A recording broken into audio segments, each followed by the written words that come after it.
ঠিক আছে, দেখে নেবো ওটা যে ঠিকঠাক রেকর্ড হচ্ছে। আচ্ছা দেখো, দ্য জায়েন্ট টোর আপ দ্য স্ট্রিট। হ্যাঁ, আমি প্রথমেই বলে রাখি যে এমন নয় যে কোনো একটা সেন্টেন্সের যে মিনিং সেটা তোমরা সঙ্গে সঙ্গে বুঝে যাবে, সেটা বোঝার জন্য একটু সময় লাগতে পারে এবং সেখানে অস্থির হওয়ার দরকার নেই।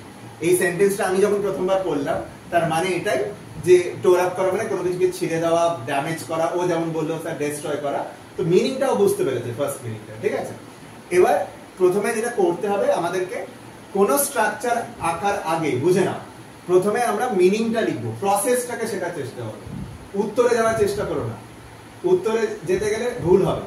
ঠিক আছে, প্রসেস, যে প্রথমে M1 প্রথমে M2, প্রথমে M1টা কি লিখবো, যেমন ওকে আমি জিজ্ঞেস করলাম যে বেবি সোয়ালোস ফ্লাই মানে তোমার কি মনে হচ্ছে, তো বলে স্যার আমার মনে হচ্ছে উড়ছে, সেটাই ঠিক, ওটাই ফার্স্ট মিনিং, লিখে দাও।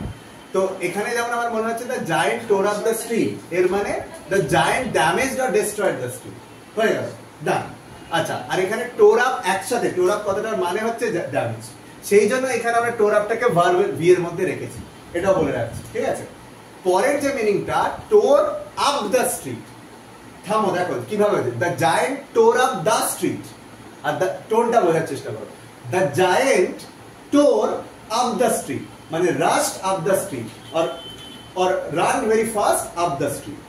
তাহলে এখানে আর এই স্ট্রাকচারটা, মানে এই স্ট্রাকচারটার মিনিং কি, the giant is moving fastly on the street, তুমি মিনিংটা লিখলে।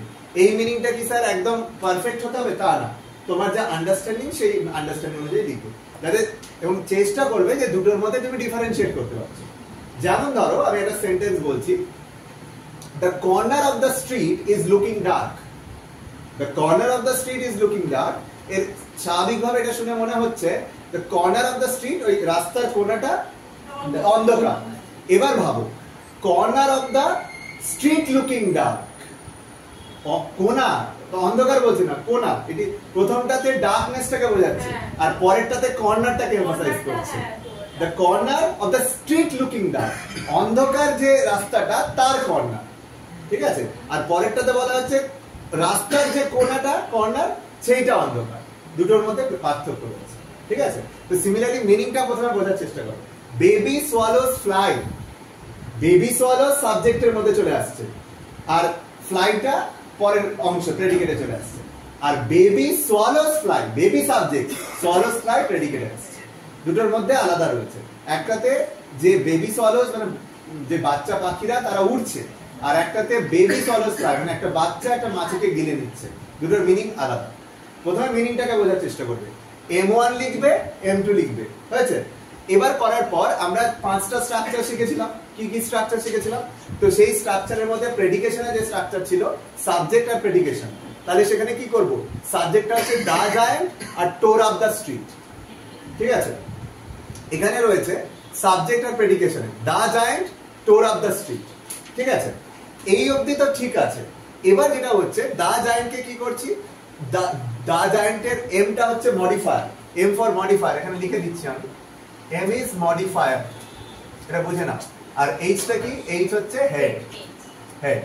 আর এইখানে প্রথমে আমরা যেটা লিখলাম সাবজেক্ট আর প্রেডিকেট, প্রত্যেকটা স্টেপ বাই স্টেপ করবে এবং করার সময় একটু স্পেস নিয়ে করবে নিচের দিকে। ঠিক আছে, আচ্ছা তারপরে আসছে আমরা এই অংশটাতে চলে আসছি, এটা মডিফায়ার আর হেড করে দিলাম। এরপর টোর আপ দ্য স্ট্রিট, টোর আপটা একসাথে একটা ফ্রেজাল ভার্ব হিসেবে আমরা দেখছি এবং ভার্ব হিসেবে দেখছি, ভার্বাল ইউনিট হিসেবে দেখছি। তাহলে এটা ভি আর এটা কমপ্লিমেন্ট সি, টোর আপটা ভি, দ্য স্ট্রিটটা সি, তাহলে এইটাকে আলাদা করলাম, এইটাকে আলাদা করলাম। এবার টোর আপ, টোর আপের মধ্যে টোরটা অবভিয়াসলি হেড হবে আর আপটা মডিফায়ার হবে। সিমিলারলি দ্য স্ট্রিটের মধ্যে দাটা মডিফায়ার হবে, হেড অবভিয়াসলি স্ট্রিট নাম হবে। ঠিক আছে, এই গেল স্ট্রাকচার, সিম্পল। এবার হচ্ছে দ্য জায়ান্ট, আবার same subject, tore up the street predicate, the জায়ান্টের দাটা মডিফায়ার, এইচটা তোমার হেড। এখানে ভি ফর ভার্বাল, এটা বলে দিচ্ছি যাদের বুঝতে অসুবিধা হচ্ছে, সি ফর কমপ্লিমেন্ট, কমপ্লিমেন্ট। এবার যেটা আসছে যে টোর মানে রাস্ট মানে গোয়িং ফাস্ট, আর কোথায় না up the street, up the স্ট্রিটের কি চলে আসছে না সাবঅর্ডিনেশন, আপ তো কোঅর্ডিনেট করছে না, হ্যাঁ, তাহলে এটা কি হচ্ছে আপ তো এন্ড না, আপ দ্য স্ট্রিট কোঅর্ডিনেটর। আর এই সাবঅর্ডিনেটের যে স্ট্রাকচার সেখানে কি থাকে, ডিইউ মানে ডিপেন্ডেন্ট ইউনিট, কোনটা ডিপেন্ডেন্ট ইউনিট, দ্য স্ট্রিটটা। ঠিক আছে, তাহলে আপটা হচ্ছে সাবঅর্ডিনেশন, দ্য স্ট্রিটটা হচ্ছে ডিপেন্ডেন্ট ইউনিট। তাহলে দা স্ট্রিটের মধ্যে আবার মডিফায়ার আর হেড, এই হচ্ছে বিষয়। এইটা করার step by step process. Number 1, write the two meanings M1 M2, দুটো মিনিংকে আলাদা করেছো। তারপরে ফার্স্ট সাবজেক্ট প্রেডিকেট আলাদা করো, সাব প্রেড লেখো। তারপর সাবজেক্টকে ডিভাইড করো, যদি ডিভাইড করতে হয় মডিফায়ার এবং হেডে ডিভাইড করতে পারে। Most likely predicate, verbal and complement, এই দুটো ইউনিটে ভাগ হবে। এটা করবে। ভার্বাল আর মডিফায়ার করার পর মোস্ট লাইকলি আরেকটা দেখতে পাবে যে হেড আর মডিফায়ার, মডিফায়ার আর হেড এই দুটো ভাগে ভাগ হবে। ক্লিয়ার? সবাই বুঝতে পেরেছো? তো এইভাবে এই স্ট্রাকচারটা বুঝবে। আর একটা বিষয়, সাবঅর্ডিনেশনের সাথে কি থাকে? সাবঅর্ডিনেশনে থাকে ডিপেন্ডেন্ট ইউনিট, আর কোঅর্ডিনেশনের সাথে কি থাকে? Independent unit. এখানে সাবঅর্ডিনেশন আসছে, কোঅর্ডিনেশন আসছে না। কোঅর্ডিনেশন কোন শব্দগুলো হবে? এন্ড, আর বলো, অর, নর, ইয়েট, সো, ঠিক আছে। ওকে, তাহলে বোঝা গেল এটা? ক্লিয়ার? চলো আরো কয়েকটা প্র্যাকটিস করি আমরা। এবার আমি একটা দিচ্ছি, দেখো এখানে যে সেন্টেন্সটা আমাদের দেওয়া রয়েছে সেটা হচ্ছে we have xeroxed copies of the report. মানে আমাদের কাছে সাধারণভাবে আমরা যেটা ভাবছি যে আমাদের কাছে একটা রিপোর্টের জেরক্স কপিজ রয়েছে, ঠিক আছে? তো এখানে বলা হচ্ছে যে উই হ্যাভ, মানে we have something. What is that something? We have xerox copies of the report, ঠিক আছে? এখানে আমরা ভার্বাল ইউনিট হিসেবে শুধু হ্যাভটাকেই ধরছি, আর জেরক্স কপিজটাকে একটা অ্যাডজেক্টিভ হিসেবে দেখছি, ঠিক আছে? এবার দেখো, মানে জেরক্স কথাটাকে সেখানে অ্যাডজেক্টিভ হিসেবে দেখছি, এখানে জেরক্সটা আমরা ভার্ব হিসেবে দেখছি, কিন্তু এখানে অ্যাডজেক্টিভ হিসেবে দেখছি। তো উই হ্যাভ সামথিং, তো এখানে উইটা সাবজেক্ট আসছে, আর হ্যাভ থেকে শুরু করে প্রেডিকেট, বাকিটা প্রেডিকেট হচ্ছে।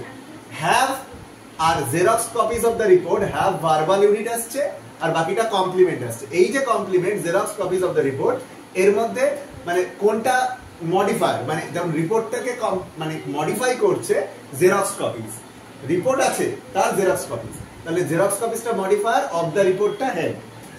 জেরক্স কপিজের মধ্যে মডিফায়ার হচ্ছে জেরক্স, কপিটা কিরকম না জেরক্স, তাহলে মডিফায়ার এটা, কপিজটা হচ্ছে হেড। অফ দ্য অফ আছে সেই জন্য সাবঅর্ডিনেশন, আর সাবঅর্ডিনেশনের সাথে কি থাকে? ডিইউ, আর কোঅর্ডিনেশনের সাথে আইইউ, এটা মাথায় রাখবে। সাবঅর্ডিনেশন মানে ডিইউ, তাহলে সাবঅর্ডিনেশনের সাথে ডিইউ থাকবে, মানে ডিপেন্ডেন্ট ইউনিট। সাবঅর্ডিনেশন অফ, আর ডিইউটা হচ্ছে দা রিপোর্ট, দা রিপোর্টকে মডিফায়ার আর হেড, দা হচ্ছে মডিফায়ার, রিপোর্ট হচ্ছে। এইটা যেটা করছি এটা M1, M1 এর মানে এটাই, দেখো সেম মানে we have xerox copies of the report, মানে we have xerox copies of the report. কিন্তু M2 হচ্ছে we xerox the copies of the report, আমরা জেরক্স করেছি, এখানে জেরক্সটা ভার্ব হিসেবে ইউজ হচ্ছে। কি জেরক্স করেছি না? Copies of the report. তাহলে উই সাবজেক্ট প্রেডিকেট হয়ে গেল, হ্যাভ জেরক্স, এইটা ভার্বাল ইউনিট আসছে, হ্যাভ জেরক্স একসাথে। আর কি জেরক্স করেছি না? Copies of the report, complement. এবার এইটার মধ্যে দেখো মডিফায়ার হচ্ছে হ্যাভ, অক্সিলিয়ারি বলি, আর মেইন ভার্বটা জেরক্স, হেড। আর কপিজ অফ দ্য রিপোর্ট যেটা রয়েছে, কপিজ হচ্ছে এম, মানে মডিফায়ার, আর কি না হেড হচ্ছে রিপোর্ট, অফ দ্য রিপোর্ট। তাহলে of the report, of the রিপোর্টের সাবঅর্ডিনেশন রয়েছে, আর এটা কি রয়েছে দেখো, এটা ডিইউ রয়েছে, ঠিক আছে? সো দা রিপোর্ট, মডিফায়ার আর হেড। Okay, clear?